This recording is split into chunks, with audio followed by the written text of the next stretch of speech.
I'm D. I'm Ryan. And today we're here to talk about really, are we in the state of a dystopia? And for those of you who don't know, I assume most people do know at this point in time, the whole concept of utopias and dystopias. The utopia being the perfect society. You can take that going all the way back to Plato's Republic in 380 BCE. But really, the concept bloomed during Sir Thomas More's 1516 book, Utopia. Since then, we've been obsessed with this concept of a utopia, rebuilding the utopia. I mean, in many theories, Eden would be a utopia. But with that is the flip side, the dystopia.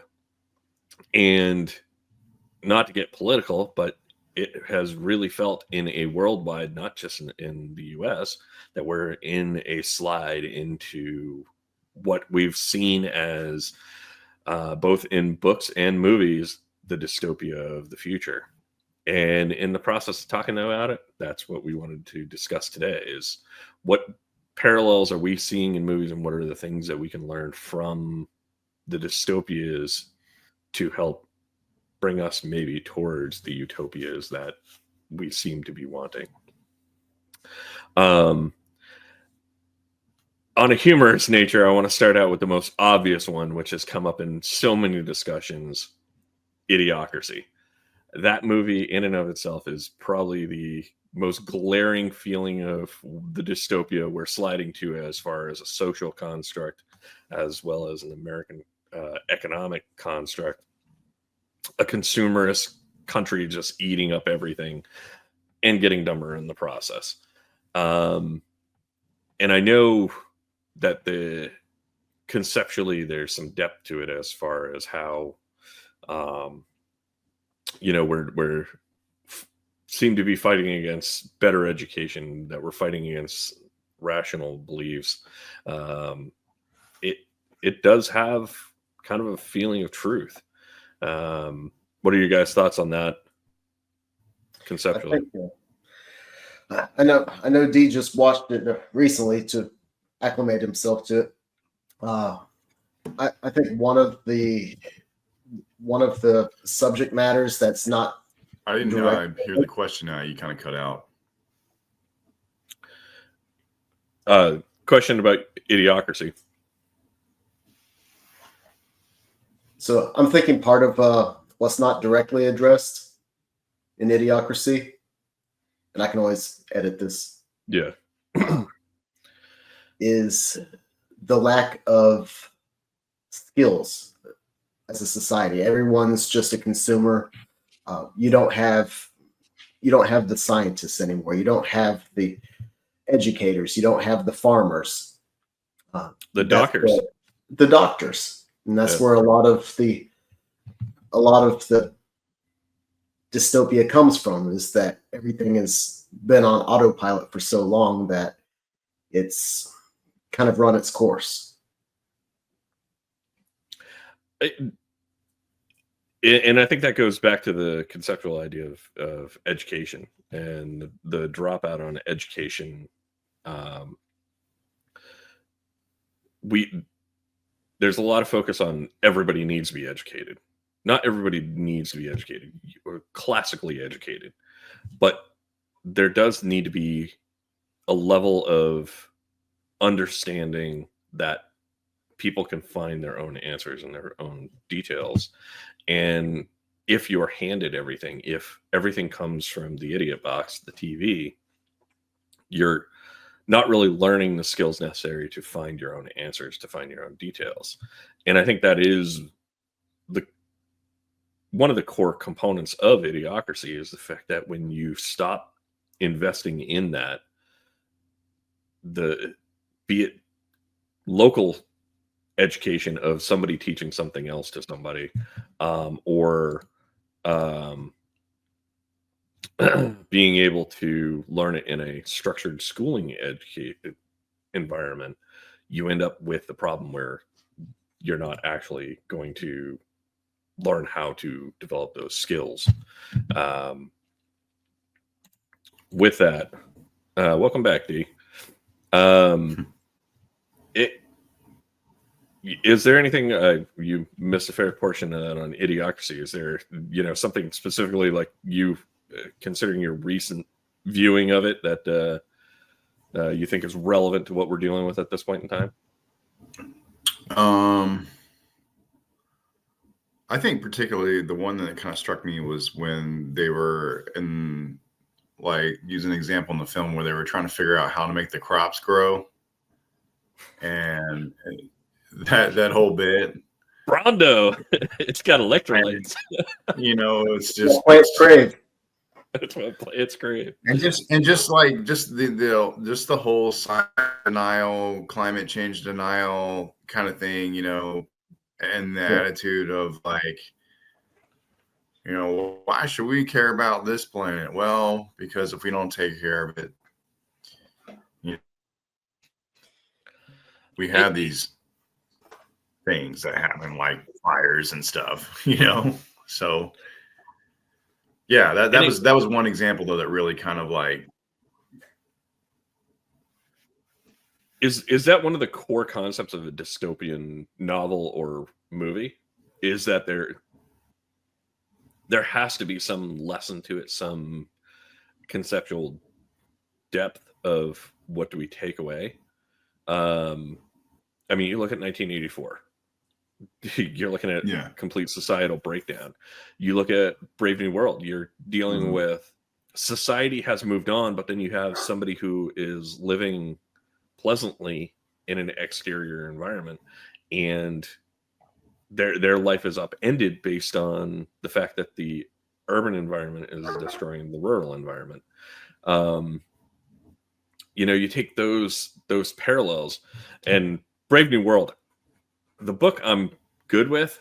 The movie version of it, I freaking love. It actually makes it feel like where our future is going.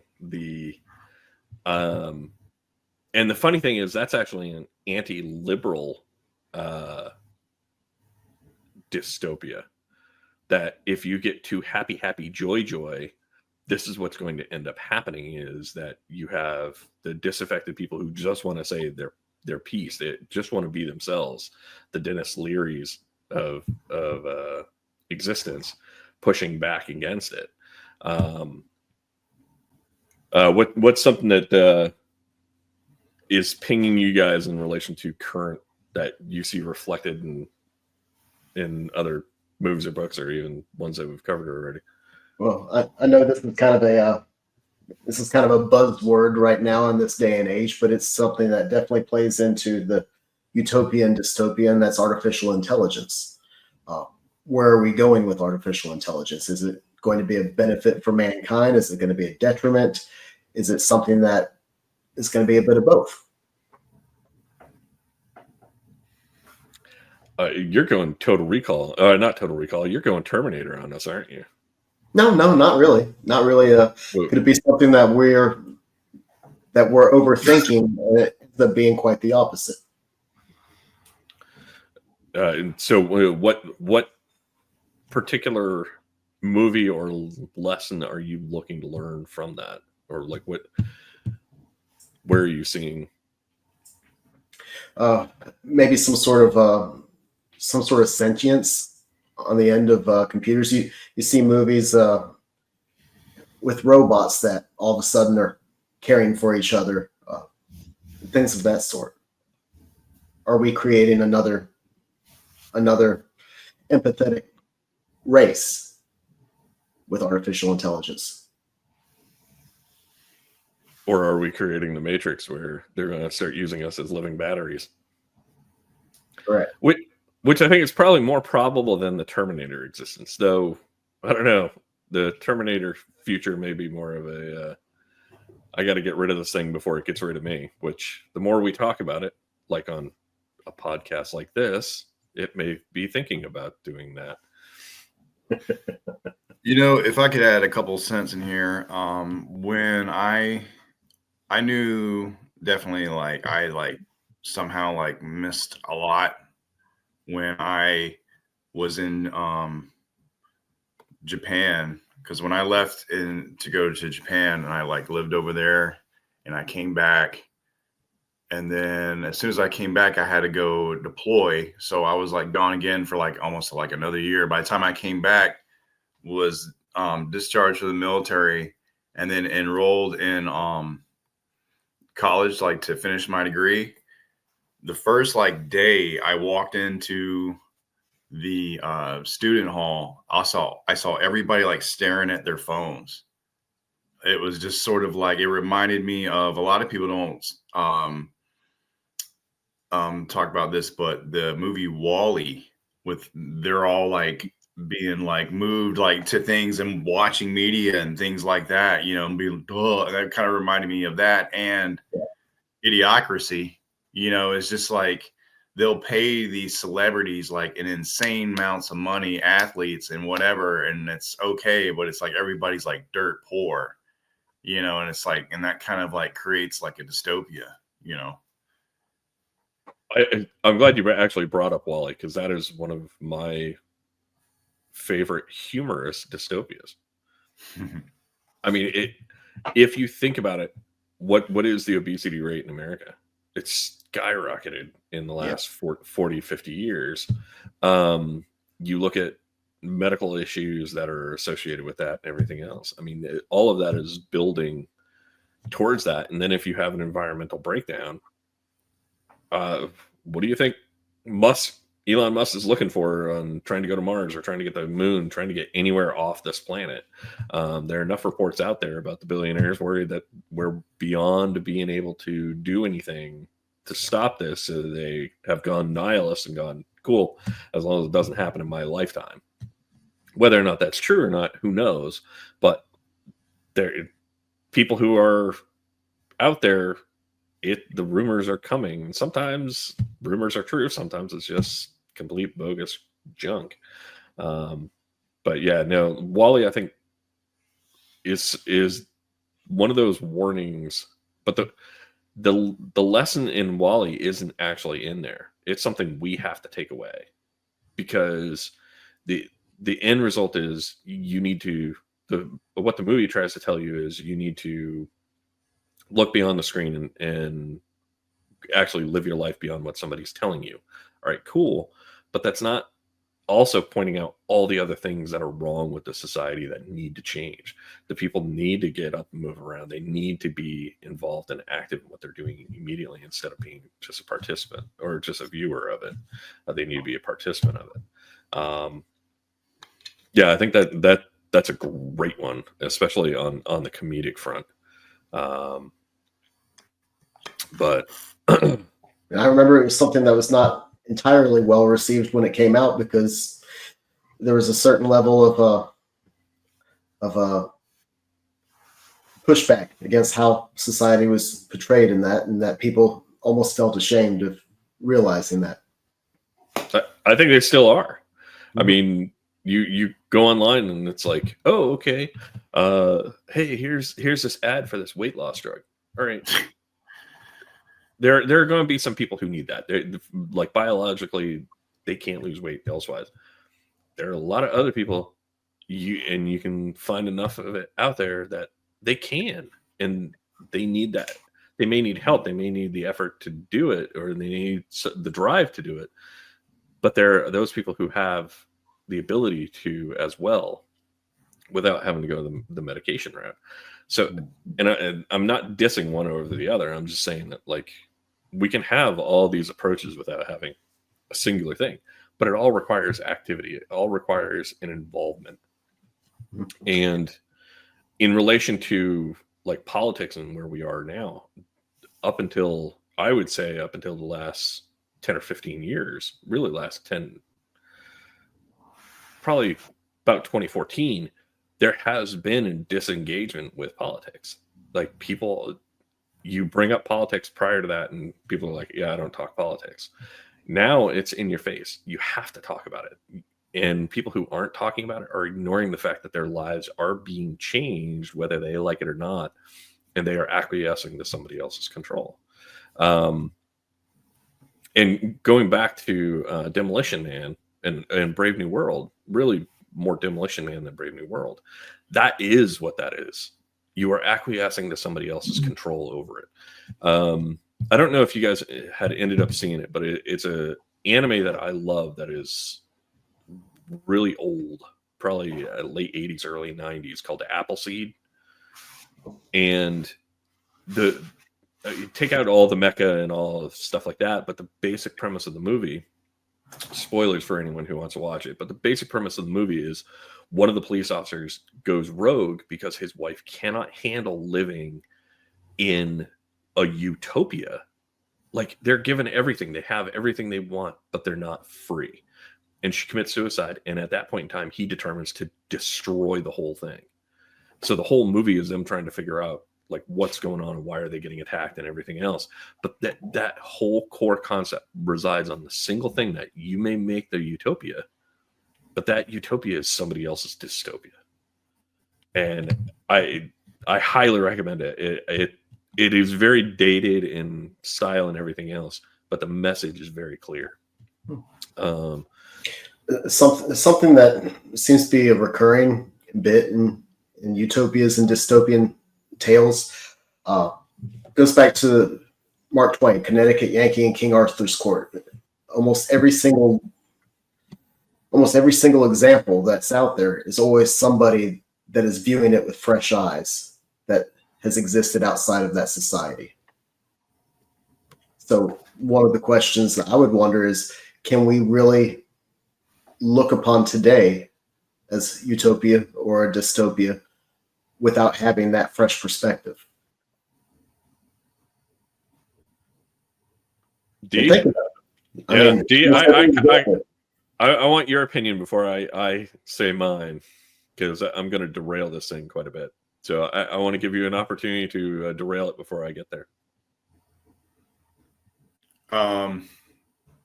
You're gonna have to run that question back by me again, because that's a lot. Go ahead.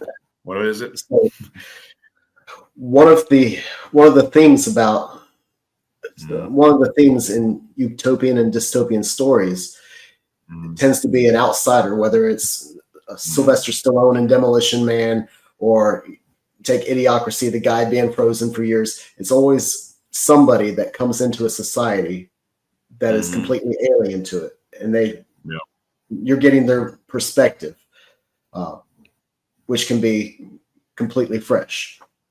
Are they seeing the good? Are they seeing the bad? The Time Traveler, of course, that was another story where a guy goes into the distant future and sees how society is broken up.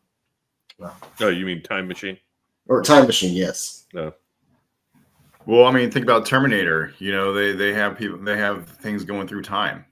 The whole time travel thing, it has really been overplayed in dystopians and just science fiction in general. I know this may sound hyperbolic, and some people could agree and some people could disagree, but I think that the current administration reminds me of Back to the Future 2, where Biff gets the almanac. But I mean, I'm just going to leave that there. And so, yeah, I mean, it's just that whole time travel, thing where like it's like the story's told from their perspective. I kind of like dystopian tales were kind of like where it's like the people that are living in those worlds are just kind of like trying to survive. But as far as like this day and age, it's the time travel thing is I think maybe kind of can be a little misleading. I think that's a narrative construct, though. It's a vehicle. From either a book or a movie, being as part of world building, and so that's where I think I'm going down the narrative construct. As part of world building, to bring you into that world, you who as a reader have a preconceived concept of what the world is, you need to have an escort into that.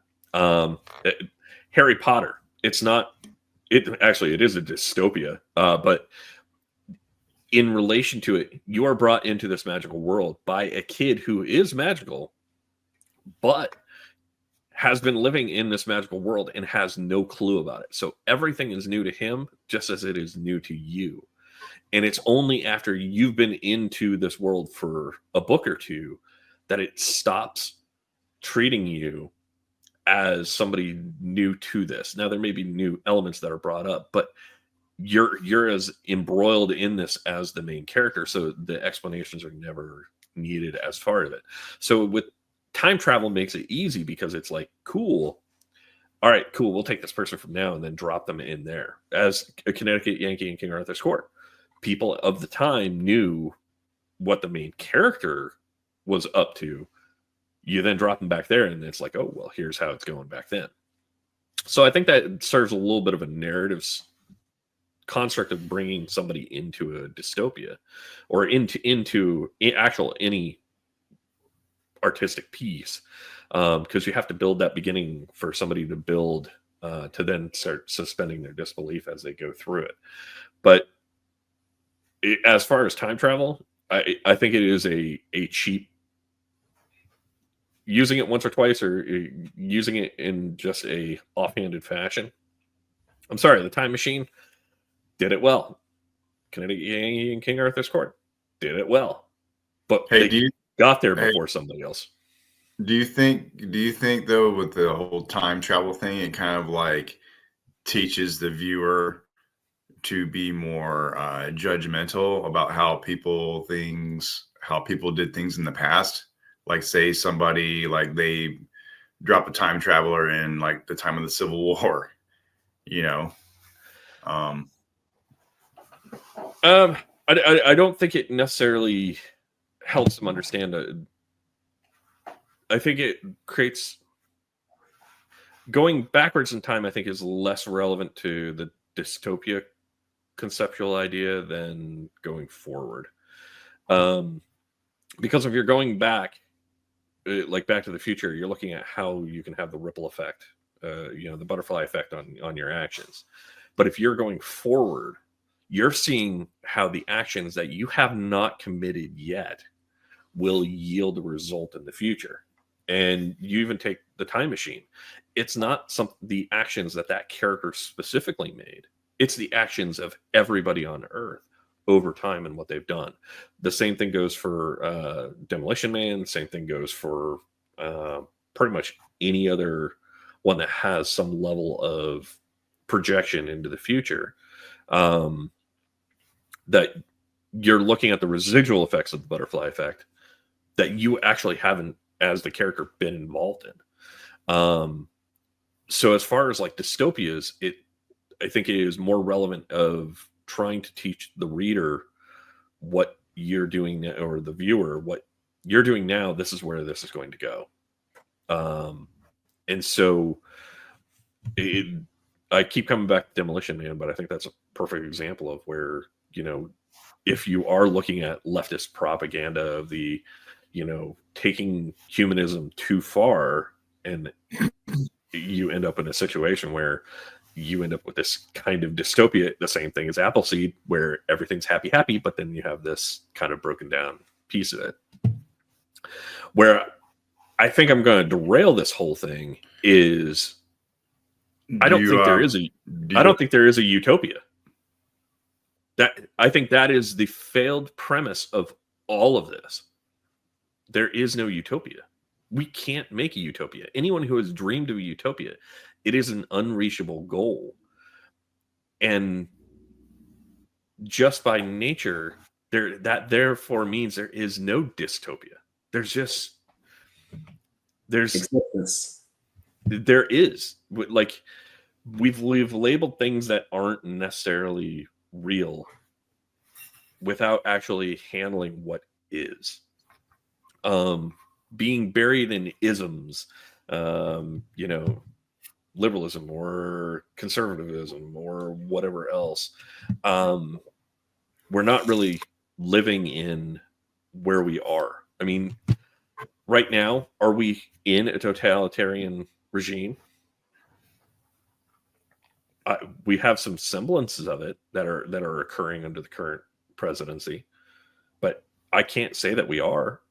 I mean, I'm still able to go get my groceries. I'm able to go down the street and everything else. There are tendencies that are scary in the fact of I could be going down the street, I could get pulled over, and then all of a sudden my citizenship is debated, and who knows, I'm down in an El Salvador prison.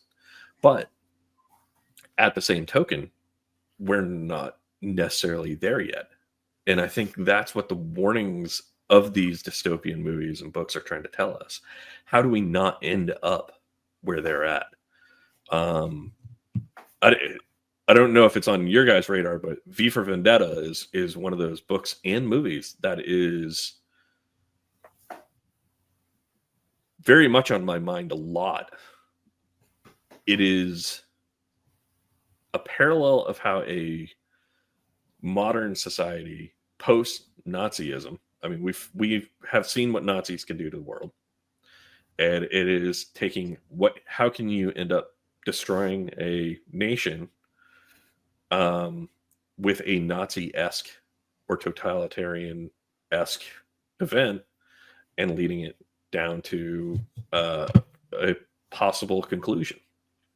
It was one of my concerns when COVID happened, because one of the things that triggers that V for Vendetta universe is a disease, and that the fear and the rage and everything else that arises out of it, the economic collapse that arises out of all of it, is what led to that dystopia. But we started with Idiocracy, and everything we're talking about is education based learning, not necessarily education or learning based on what we have been told by people or we had to sit through a class and somebody told us to do, but just by watching a movie or reading a book and then learning about it and then applying what we've learned as a concern or a worry about how things are.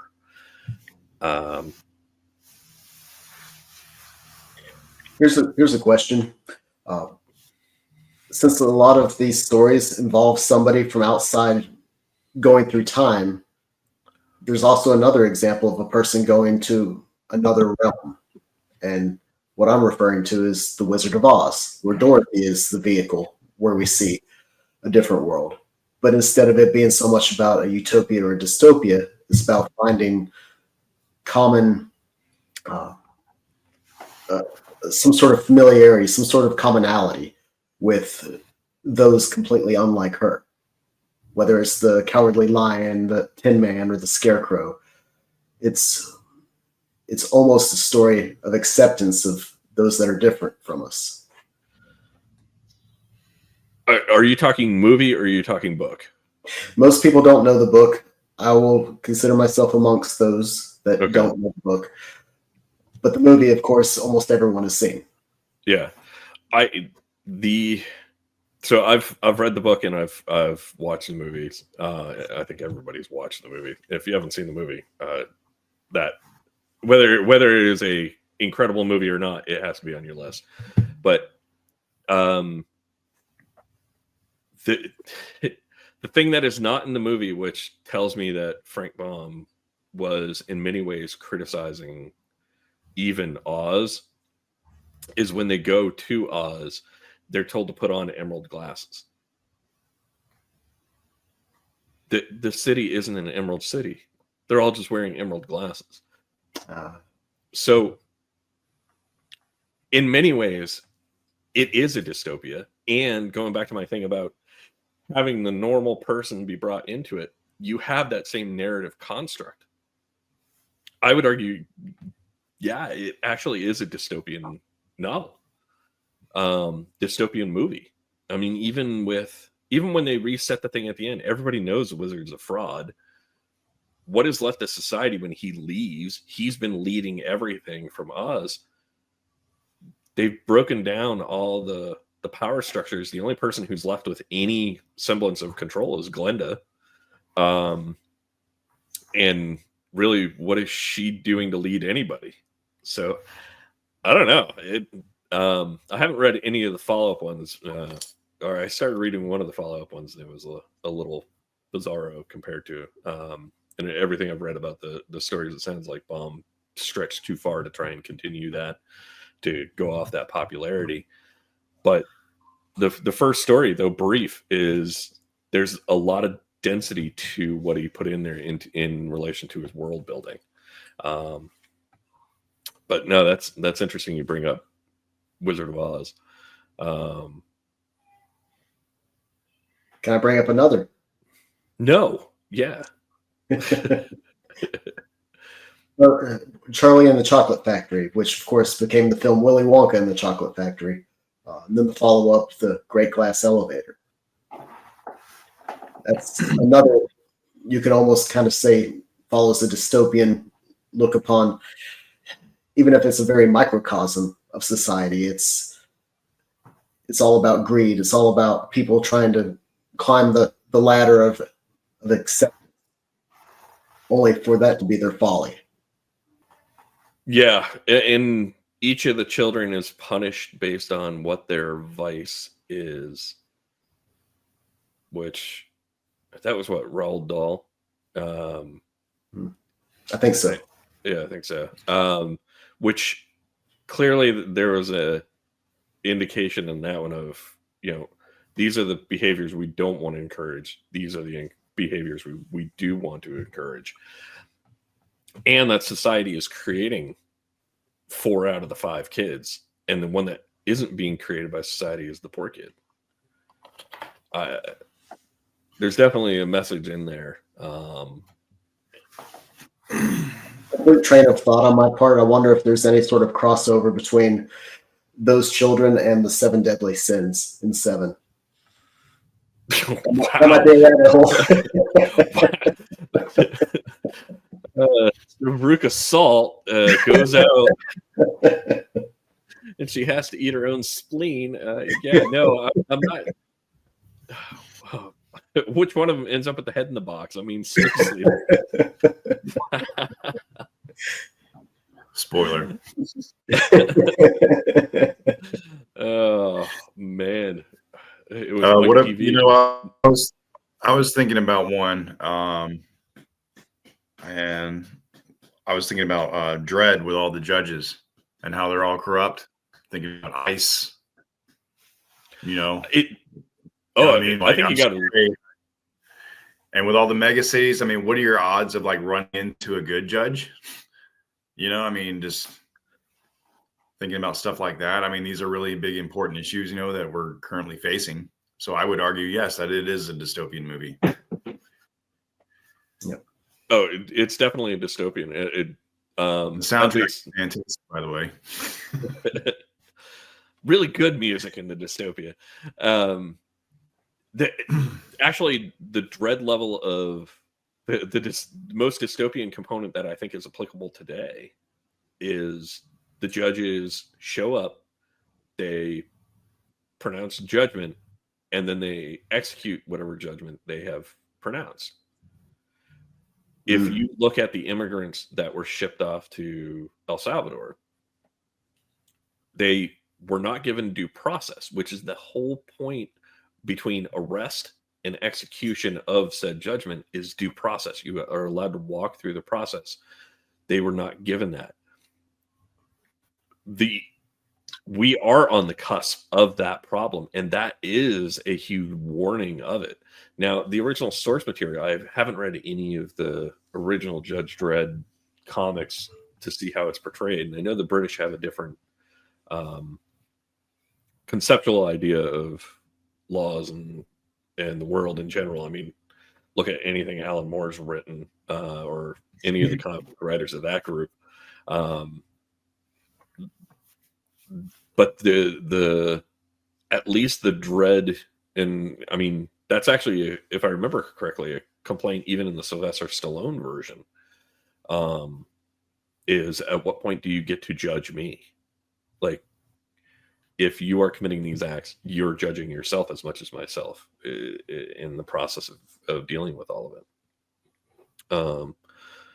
But that is definitely, I think, a very applicable dystopia upon our doorstep. Actually, another parallel for that one is Minority Report. In Pump, you were talking about AI. Yes.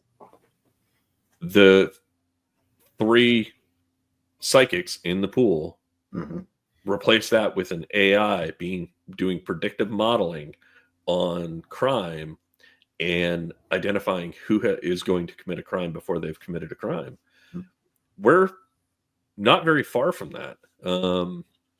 You can use AI to do predictive modeling on discussions and arguments to try and figure out how best to maneuver an argument or a person to a disposition you want. I have no doubts that foreign countries are doing that with our social media networks to try and drop in stuff to maneuver that. And in some of these debates that people are having with AI on the internet are being maneuvered in a similar circumstance. Now, then take that detail and apply it to crime. Until you've committed a crime, are you actually guilty? I mean, how many of us have had a guilty thought? You know what? I really want the candy bar. I could steal it and I could leave here. I mean, we've all been in a situation. What was that, D? I said treating humans like algorithms. Yeah. It's maybe part of our lack of doing due process is because we feel it takes too long. Is that why we're going for the instant judgments like a judge in Dredd would do? Is that why we're looking for the predicative assumptions of who's going to be committing crimes? Is it because of instant gratification of making a decision? Yeah, I think the initial concern is the way it starts out is and even in Minority Report, I think they even present it as this.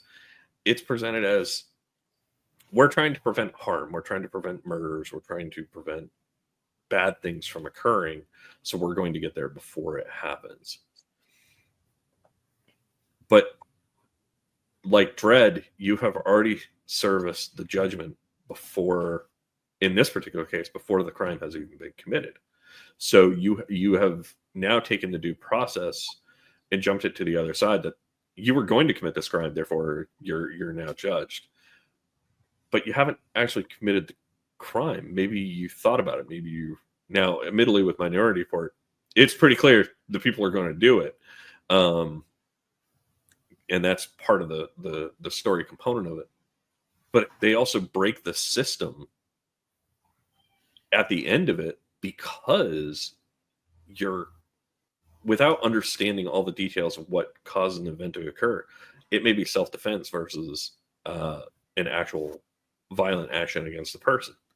And you're then judging somebody for something that wasn't necessarily appropriately placed.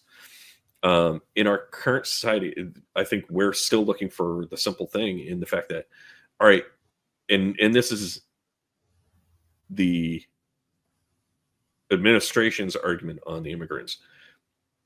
They're over here. We've identified that they are criminals.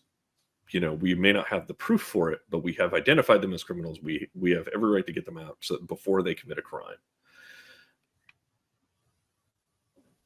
But the reality is that they haven't proven anything.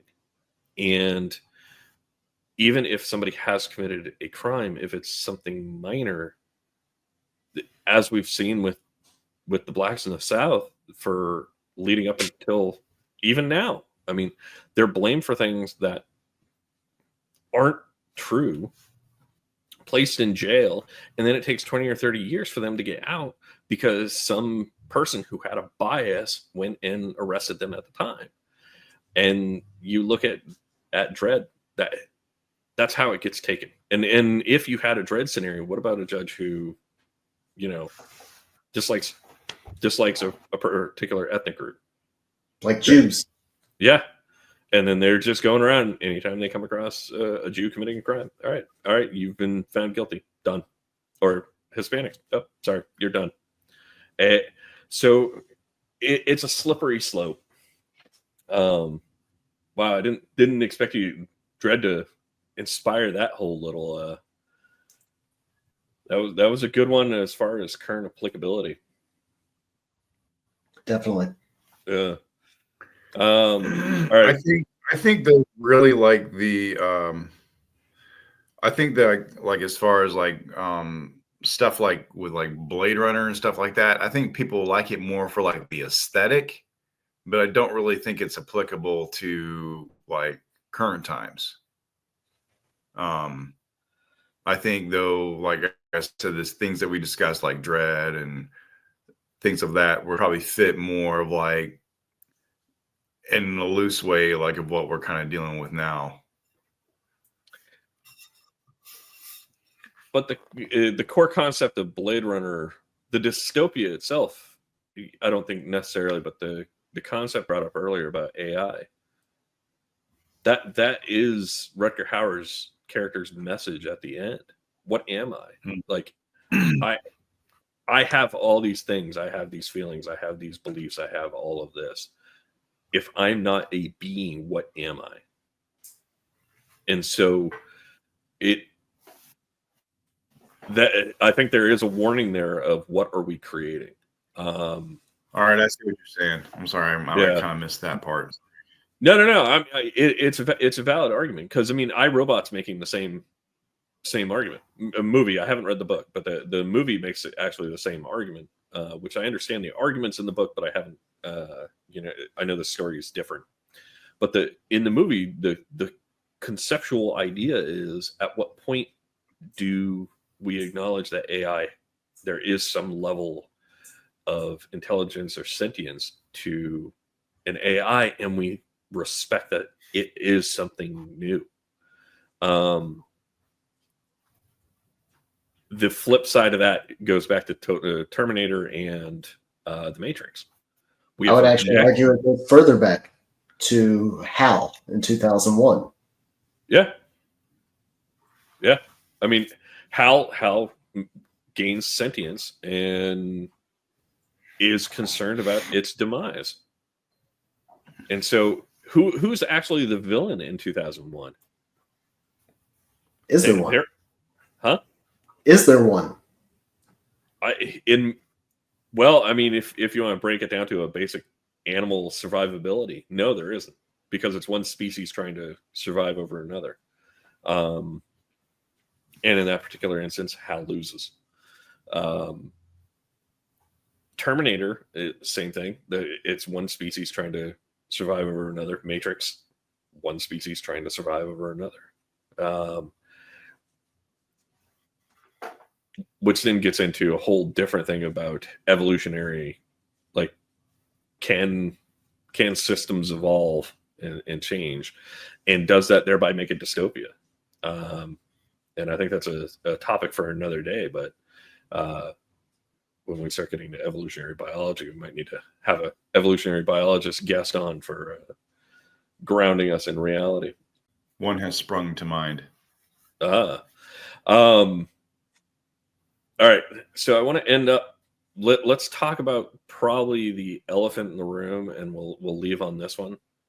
Soylent Green. What do you do with the bodies of man when we have overpopulated, and we end up eating them? All right, sorry, I should have started that with. By the way, movie spoiler, people, which. Honestly, if you don't know that one from God knows how many years ago, when they come out in the 60s or something. The funny thing is, I actually think despite this campaign right now that's pursuing everybody needs to have a kid and we need more children and all that, I think we're actually solving the Soylent Green in the Western world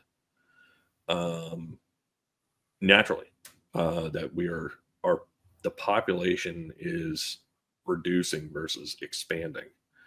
And I think the fears of that world is slowly kind of evaporating over time. But what are your guys' thoughts on Soylent Green? That one's always kind of stuck with me. So I really don't know Soylent Green other than, the big twist at the end. But it does raise the question of what do we do with overpopulation? What do we do with refuse, with garbage even? How do we recycle it? How do we repurpose it? Is there some basic survival that we can glean off of transforming it?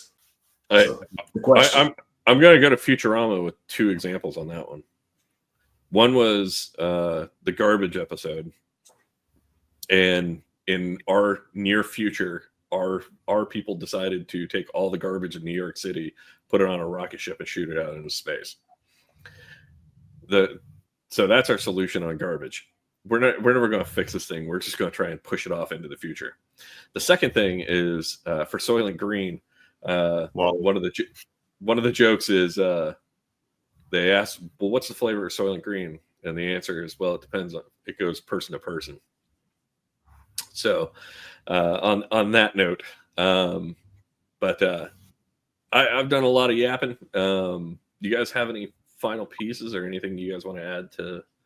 Yeah, I'd like to include another dystopian thing as far as like parallels. If you watch the film Harrison Bergeron starring Sean Astin, that whole film really tackles the whole thing as far as like the dumbing down of society, particularly through media, and how being average or below average is applauded, and people who are too smart are considered, like frowned upon. So yeah, if you can throw that in your YouTube and it'll pop up, and that's another really good parallel as far as like what we're dealing with today, particularly in media, education, et cetera, et cetera. Make an effort to, if you've not, to see Gattaca, which kind of plays along the opposite of that, where the super intelligent are reserved for special purposes.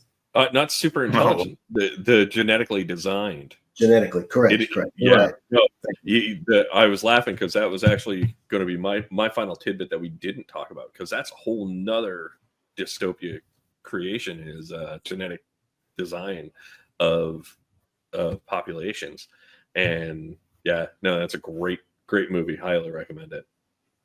There is something I want to bring up. This might be a little bit of a side that we may have to save for another day, but it definitely ties into dystopian themes. So right now, where every device that we have can basically serve as a microphone or a camera, at what point, where now they talk about how they can interpret dreams, at what point will we perhaps have to wear something on our heads for dream interpretation? Will all of this become some sort of police state tool? And that kind of plays into the whole Minority Report then. The question I would actually ask you is, are they going to require us to do it, or are we going to do it willingly? In the case of our technology, we'll probably do it willingly. You just described quite a bit of the 1986 Queensryche album, Rage for Order. Example, Dream in Infrared. So you're saying that dystopian concepts don't even stop at the medium of movies and books. It carries over into music. Yes. Don't you know this? Well, going into that, my thought was Land of Confusion by Genesis, or the remake version by Disturbed. But, well, unless you guys have extra pieces to this, and I know there are so many extra pieces to it, I think we've battered this topic well enough for today. I believe so. Anything final thoughts you guys want to add? I don't really have anything. You can follow us on Blue Sky at Ant Wacky Studios. Just search for us on there. We're on, as of this recording, we are on Facebook and Instagram at Ant Wacky Studios. Give us a follow. Please give us a subscribe if you like what you're seeing here. We could really use the support. We appreciate everyone. You guys got anything? I do. If anyone out there wishes to have their story told, if they feel it's something that's underrepresented, definitely reach out to us by email, ideally, or even just send us a private message through one of the different services. We would definitely love to have some content from that we're not coming up with ourselves, if it's something that you feel is important. But You wanna, documentation of people's life experience. You want to plug that email? We'll put it in the below. Well, from my end of it, I think I'm gonna end this on a single phrase. Have a good one, guys. Peace out.